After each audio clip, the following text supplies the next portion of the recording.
दोस्तों, नवरात्रे की प्रथम देवी शैलपुत्री की कथा। दोस्तों, भारतवर्ष की संस्कृति और परंपरा में नवरात्रे का विशेष महत्व है।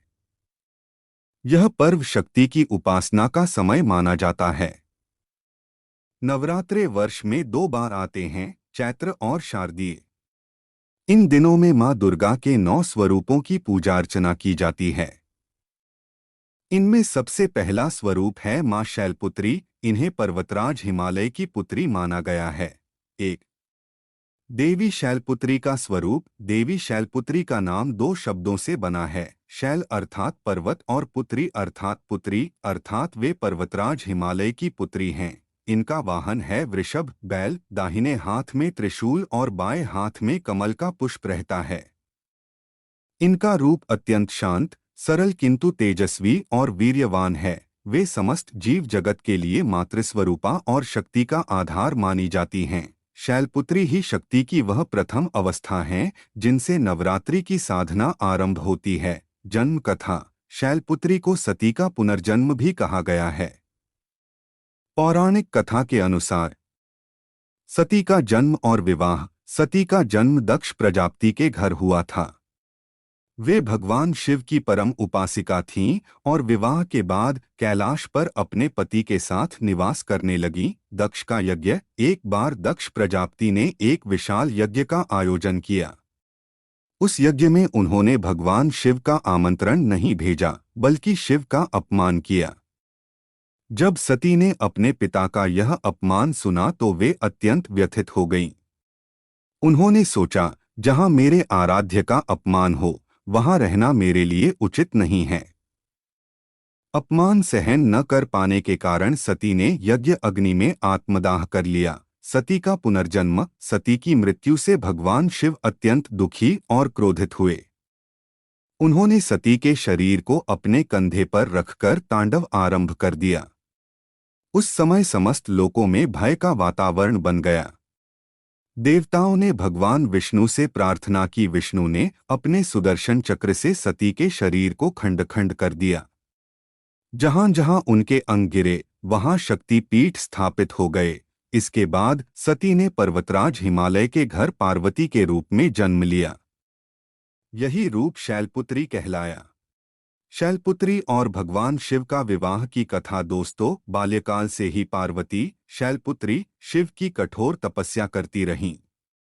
उन्होंने घोर तप किया ताकि भगवान शिव को पुनः अपना पति बना सकें। उनकी साधना से प्रसन्न होकर शिव ने उन्हें स्वीकार किया और इस प्रकार शक्ति और शिव का पुनः मिलन हुआ। 4.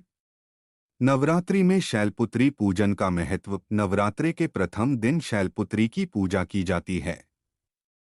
यह दिन साधकों के लिए बहुत महत्वपूर्ण है, क्योंकि इस दिन से ही साधना का आरंभ होता है। शैलपुत्री को मूलाधार चक्र की अधिष्ठात्री देवी माना जाता है।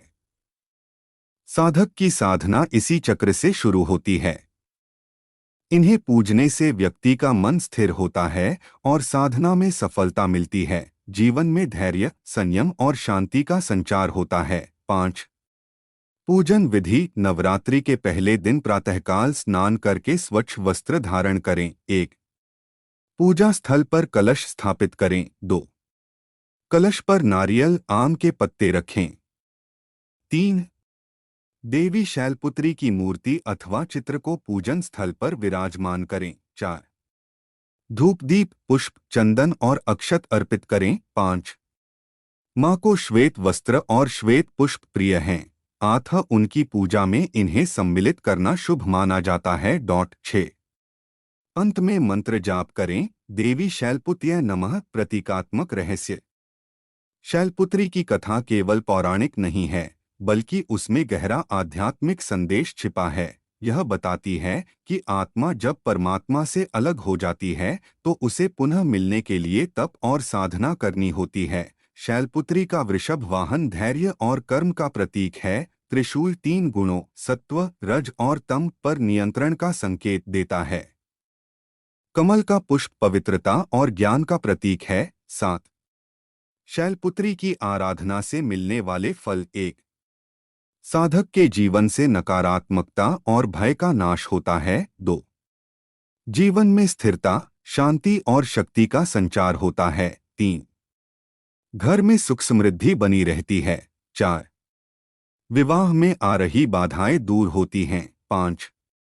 देवी की कृपा से साधक का मन अध्यात्म की ओर प्रवृत्त होता है।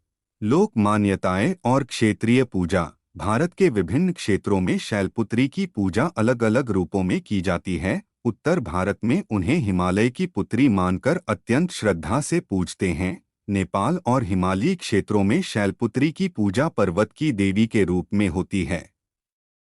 बंगाल में उन्हें भद्रकाली के रूप में भी पूजा जाता है। कथा का आध्यात्मिक संदेश। शैलपुत्री की कथा हमें यह सिखाती है कि सच्ची भक्ति कभी व्यर्थ नहीं जाती। जीवन में चाहे कितनी भी कठिनाई आए, संयम और साधना से उसका समाधान संभव है।